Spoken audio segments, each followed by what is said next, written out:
မိတ်ဆွေတင့်ကိုလူဒီကဒီလိုပြောဖို့ပါသလားကျောင်းစာကိုစူးစမ်းအမှတ်ကောင်းကောင်းယူဘွဲရရင်လစာကောင်းတဲ့အလုပ်တစ်ခုရှာရတဲ့လစာတွေကဒီဆယ်ထက်က10ရာခိုင်နှုန်းကိုစုပြီးရင်အဲ့ဒီငွေကိုရှယ်ယာတွေပန်တွေမှာရင်းနှီးမြှုပ်နှံထားဒီလိုနဲ့အသက်65နှစ်ပင်စင်ယူတဲ့အရွယ်ရောက်တဲ့အခါမင်းတန်းကြွယ်တထေးဖြစ်နေလိမ့်မယ်တဲ့ခဏလေးရပ်ပြီးစဉ်းစားကြည့်ရအောင်အသက်65နှစ်ခါကုန်ပြီးဒူးတွေနာတွားချင်တဲ့စီကိုလက်တွားဖို့ခွန်အားတွေမရှိတော့တဲ့အချိန်ရောက်မှာဘန်စာအုပ်ထဲကကနန်းအရေးအတွက်တွေကတင့်အသက်ဘာအသေးပဲရှိတော့မှလဲတင်ဘဝရဲ့အလှပဆုံးခွန်အားအရှိဆုံးလူငယ်ဘဝအချိန်တွေကိုရုံးကန်းလေးထဲမှာပိတ်လောင်ထီ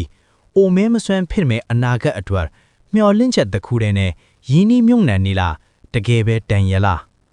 ဒီနေ့ဆွေးနွေးသွားမယ့်အကြောင်းအရာကတော့တမားရိုးကြဖြည်းဖြည်းချင်းချမ်းသာအောင်လုပ်တဲ့ get rich slow ဆိုတဲ့အယူအဆကြီးကိုအမြင့်ကနေလှုပ်ခါပစ်လိုက်မဲ့စာရေးစရာ MJ ဒမာကိုရဲ့ကဘာကျော်စာအုပ် The Millionaire Fast Lane အကြောင်းပဲဖြစ်ပါတယ်။စာအုပ်အထူးကြီးတွေကိုအချိန်ပေးပြီးမဖတ်နိုင်တဲ့သူတွေအတွက်အထူးရည်ရွယ်ပြီးဒီစာအုပ်ထဲကအဖိုးတန်လာတဲ့အနှစ်သာရတွေကို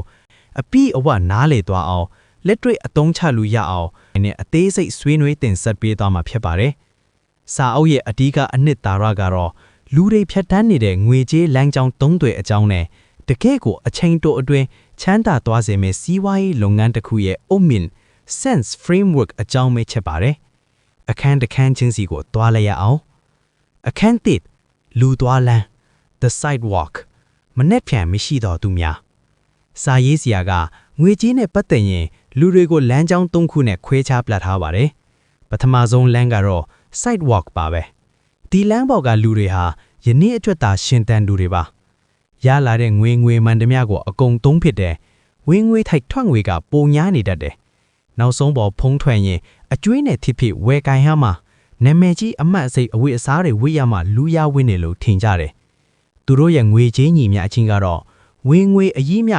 လူနေမှုစရိတ်အကြီးမျှအကျွေးပါပဲ။ sidewalk ပေါ်ကလူတွေဟာစင်းရဲသားတွေကြီးပဲမဟုတ်ပါဘူး။တလကိုသိန်းရာချီဝင်နေတဲ့မင်းသားမင်းသမီးအားကစားသမားတွေလည်းပါဝင်နိုင်ပါတယ်။ဝင်ငွေဘလောက်များရသမျှအကုန်ဖြုံးဖြစ်နေရင်မနှက်ဖြန်အတွက်ဘာအစီအစဉ်မှမရှိရင်သူတို့ဟာလူသွားလမ်းပေါ်ကခရီးသည်တွေပါပဲ။ဒီလမ်းရဲ့နောက်ဆုံးပန်းနိုင်ကတော့မွဲတေချင်းနဲ့ဒေဝါလီခံချင်းပါပဲ။ sidewalk ပေါ်ကနေချစ်ချင်းစင်းပါပိုက်ချန်ရှိသလိုဟန်ဆောင်ခြင်းဟာတခေတ်ချမ်းသာကြွယ်ဝမှုကိုဖျက်ဆီးပစ်တဲ့အကြီးဆုံးရန်သူဆိုတာကိုသင်ခန်းစာယူရပါမယ်။အပေါ်ရန်အလှပလေးအတွက်အကျွေးသင်ခံပြီးမဝဲပါနဲ့။အခန်းနှစ်အနည်းရိုင်ကျွဲ a slow lane မျော်လင့်ချက်ကိုစတေးချင်းဒါကတော့ကျွန်ုပ်တို့အများစုရှောင်နေတဲ့လမ်းပါလူမှုအတိုင်းဝိုင်းကပုံသွင်းပေးထားတဲ့လမ်းပေါ့ဒီလမ်းရဲ့ formula ကအချိန်ကြံလစာဆောင်ဝေးပေါ်ဆောင်ဝေးထီရင်အိုမင်းရွယ်မှချမ်းသာခြင်းဖြစ်ပါတယ် slow lane သမားတွေဟာ sidewalk သမားတွေလိုတာဝန်မကင့်ဖုံးတီးပြကြတာမဟုတ်ဘူးဒါပေမဲ့သူတို့ဟာသူတို့ရဲ့အချိန်ကိုငွေနဲ့တက်ရိုက်လဲကြတယ်တစ်ဖက်ကို9ရက်6ရက်အလုပ်လုပ်ပြီး2ရက်4နားရဟိုအတွက်အသက်ရှင်ကြတယ်သူတို့ရဲ့မျောလင့်ချက်ကငါအခုချွေလိုက်လိုက်မယ်ရင်းနှီးမြှုပ်နှံလိုက်မယ်ငါအသက်65နှစ်ရောက်ရင်တော့လွတ်လပ်ပြီးဆိုတာပါပဲဒီအခန်းကနေအကြီးဆုံးသင်ခန်းစာကတော့တင်းရဲ့အချိန်ကိုထိန်းချုပ်ခွင့်မရှိသမျှဘယ်တော့မှမချမ်းသာဘူးဆိုတာပါတင်းအလုံးမလုံးနိုင်တဲ့တနေ့ဝင်ငွေရက်သွားမှာပါနောက်ပြီး compound interest ဆိုတဲ့အတိုးပေါ်အတိုးဆင့်တဲ့စနစ်ဆိုတာငွေကြေးဖောင်ဖားမှုစီးပွားရေးပြက်ကတ်စားတဲ့အရာတွေကြောင့်တင်ထင်တဲ့လောက်အလုံးမခစ်ပါဘူးတင်းရဲ့လှပတဲ့လူငယ်ဘဝအချိန်တွေကိုမျောလင့်ချက်တစ်ခုတည်းနဲ့ဘယ်တော့မှစသေးမခံပါနဲ့အနည်းရိုင်ကျွဲဟာတင့်ကိုစင်းရဲတွင်းကကဲတင်နိုင်ပေမဲ့စစ်စင်တဲ့လွတ်လပ်ခွင့်ကိုတော့ဘယ်တော့မှမပေးမှာမဟုတ်ပါဘူးအခန်းသုံးအမြန်ရိုင်ကျွဲ the fast lane စစ်စင်တဲ့လွတ်လပ်မှုစီဒီလမ်းကတော့အချိန်တိုအတွင်း9နှစ်တာ10နှစ်အတွင်းကြွေဝမှုနဲ့လွတ်လပ်မှုကိုရယူနိုင်မယ်လမ်းပါ fast lane ရဲ့အဓိကသဘောတရားကတော့ငွေကိုအချိန်နဲ့ခွဲထုတ်ပစ်ခြင်း uncoupling time from money ပါပဲသင်အိမ်နေချင်းမှာခရီးထွက်နေချင်းမှာတော့ငွေကအလိုဝယ်နေရပါမယ်ဒါကိုဘယ်လိုလုပ်မလဲစီးပွားရေးလုပ်ငန်းတစ်ခုကိုတိဆောက်ခြင်းလုပ်ရမှာပါဒါပေမဲ့စီးပွားရေးလုပ်ငန်းတိုင်းက fast lane မဟုတ်ပါဘူးကိုယ်တိုင်အပင်မိုင်းခံလုပ်နေတဲ့စားတောက်ယုံပိုင်ရှင်အလုတ်တန်ရှိနေတွေဟာတကယ်တော့အလုတ်ရှင်မဟုတ်တဲ့ကိုအလုတ် plan ပေးထားတဲ့ဝန်ထမ်း glorified job တွေတာဖြစ်ပါတယ် တကယ် fast lane ဆိုတာစနစ်တစ်ခုကိုတိဆောက်ပြီးအဲ့ဒီစနစ်ကတင့်အတွက်ပိုက်ဆံရှာပေးလာမျိုးပါဘာသင်ခန်းစာယူတဲ့လဲချမ်းသာခြင်းရင်သုံးဆွဲသူစိတ်တိုက်ကနေထုံးလို့သူ producer စိတ်တိုက်ကိုပြောင်းရပါမယ်လူတွေဘာကိုဝယ်သုံးနေလဲဆိုတာကိုကြည့်မကြည့်ပါနဲ့လူတွေကိုငါဘာထုံရောင်နိုင်လဲဆိုတာကိုစဉ်းစားပါချမ်းသာကြွယ်ဝမှုဆိုတာထီပေါက်သူလိုရုတ်တရက်ဖြစ်လာတဲ့အဖြစ်ရရမဟုတ်ဘူးစ조사အားထုတ်ရတဲ့ဖြစ်စဉ်တစ်ခုဖြစ်တယ်ဆိုတာကိုသင်ခန်းစာယူရပါမယ်အခန်းလေး fast lane လုပ်ငန်းတစ်ခုရဲ့အုတ်မြစ် the sense framework ဒီအခန်းဟာဒီစာအုပ်ရဲ့အသက်သွေးကြောအဆုံးအခန်းပါသင်ရဲ့လုပ်ငန်းဟာတကယ် fast lane အမြန်ရိုင်းကျွယ်ဟုတ်မဟုတ်ဆိုတာကိုစစ်ဆေးဖို့ CENDS ဆိုတဲ့စံနှုန်း၅ခုကိုတိုင်းတာရပါမယ်1 C control ထိန်းချုပ်နိုင်စွမ်းတင့်လုပ်ငန်းရဲ့ gas steering ကိုတင့်ကိုယ်တိုင်ကင်ထားရပါမယ်ကိုယ်လုပ်ငန်းရဲ့ကံကြမ္မာကသူများလက်ထဲမှာရှိနေရင်အဲ့ဒါထိန်းချုပ်နိုင်စွမ်းမရှိတာပါဥပမာ YouTube ပေါ်မှာမိကိုပြီး content လွတ်စားနေရင် YouTube က policy ပြောင်းလိုက်တာနဲ့တင့်ဝင်ငွေရပ်သွားနိုင်ပါတယ်ကိုယ်ပိုင် website ကိုယ်ပိုင် brand အနေနဲ့တည်ဆောက်ထားမှသာထိန်းချုပ်နိုင်စွမ်းရှိပါတယ်ကားမောင်းသူနေရာမှာပဲနေပါခရီးသည်မလုပ်ပါနဲ့ကိုက franchiser ဖြစ်ရမယ် franchisee မဖြစ်ရဘူးနှစ် E entry ဝင်ရောက်နိုင်စွမ်းအလုပ်တစ်ခုစတင်ဖို့ရမ်းလွယ်ကူနေပြီဆိုရင်အဲ့ဒီအလုပ်မှာပြိုင်ဆိုင်မှုကအလွန်များပြားနေပါပြီဥပမာ blogger လုပ်မယ် Facebook page ဖွင့်ပြီးပစ္စည်းရောင်းမယ်ဆိုတာမျိုးကဘယ်သူမှချက်ချင်းလုပ်နိုင်ပါတယ်ဝင်ရလွယ်တဲ့အတွက်လူတိုင်းဝင်လုပ်ကြပြီးဈေးကွက်ပြည့်ကျသွားပါတယ်ဝင်ရောက်ခက်ခဲတဲ့ barrier to entry မြင့်တဲ့လုပ်ငန်းမျိုးကိုရွေးချယ်ပါပညာရဲ့ပိုင်လို့ရတဲ့ယင်းနှိမ့်မြုပ်နှံမှုကြီးမားတဲ့လုပ်ငန်းမျိုးဒါမှမဟုတ်အချိန်ယူတည်ဆောက်ရတဲ့လုပ်ငန်းမျိုးတွေကတင်းအတွက်ပြိုင်ဘက်ကင်းဖြစ်စေပါမယ်ချွင်းလက်ချက်တစ်ခုနဲ့ဝင်ရလွယ်တဲ့လုပ်ငန်းလုပ်မယ်ဆိုရင်တင်ဟာသူများထက်ထူးခြားစွာတော်နေမှရပါမယ်3 N need လိုအပ်ချက်အရေးကြီးဆုံးအချက်ပါ do what you love ကိုဝါဒနာပါတဲ့ဟာကိုလုပ်ပါဆိုတဲ့စကားကိုမေ့ပြပါဈေးကွက်ကတင်းရဲ့ဝါဒနာကိုဂရုမစိုက်ပါဘူးဈေးကွက်ပါဂရုစိုက်တာကသူတို့ရဲ့ဖြတ်တနာကိုတင်ဖြည့်ရှင်းနိုင်ပလားဆိုတာကိုဂရုစိုက်ပါတယ်လူတွေရဲ့လိုအပ်ချက်လူတွေရဲ့နာကျင်မှုလူတွေရဲ့အခက်အခဲကိုဖြည့်ရှင်းနိုင်တဲ့လုပ်ငန်းမှသာအောင်မြင်ပါမယ်ငွေကိုလိုက်မရှာပါနဲ့ပြဿနာကိုလိုက်ရှာပါ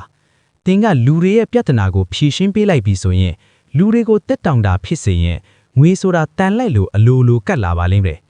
တင်ရဲ့လုပ်ငန်းဟာကိုကျိုးအတွက်လားလူတွေရဲ့လိုအပ်ချက်ကိုဖြည့်ဆည်းပေးဖူလားဆိုတာကိုအမြဲပြန်မေးပါ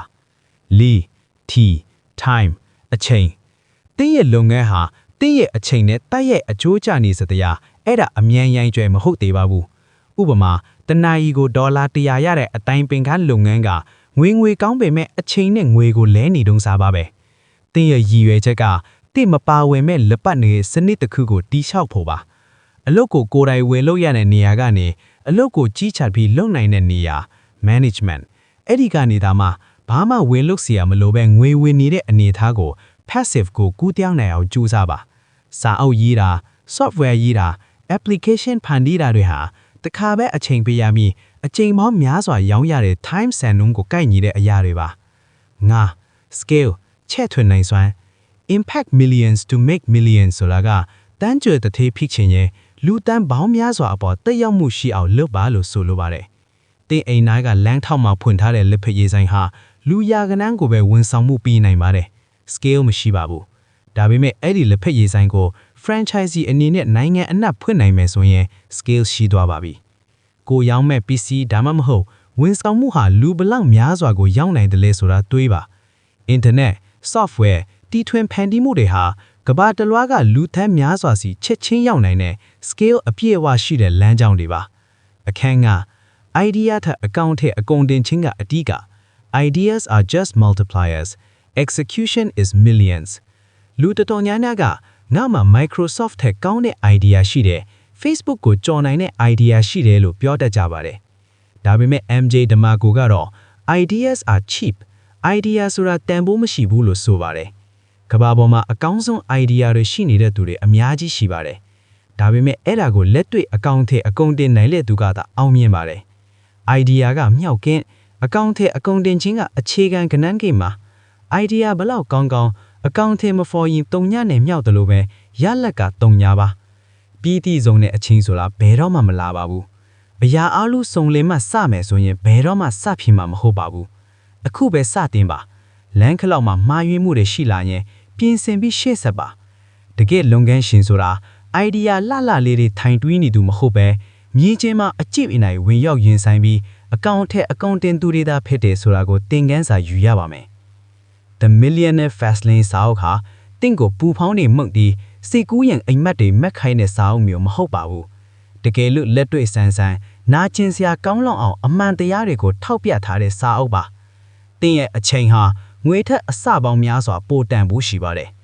လစာဆိုတာတင့်ရဲ့အိမ်မက်တွေကိုမေ့ပစ်ဖို့တထေးတွေကတင့်ကိုပေးတဲ့လက်ငွေပါ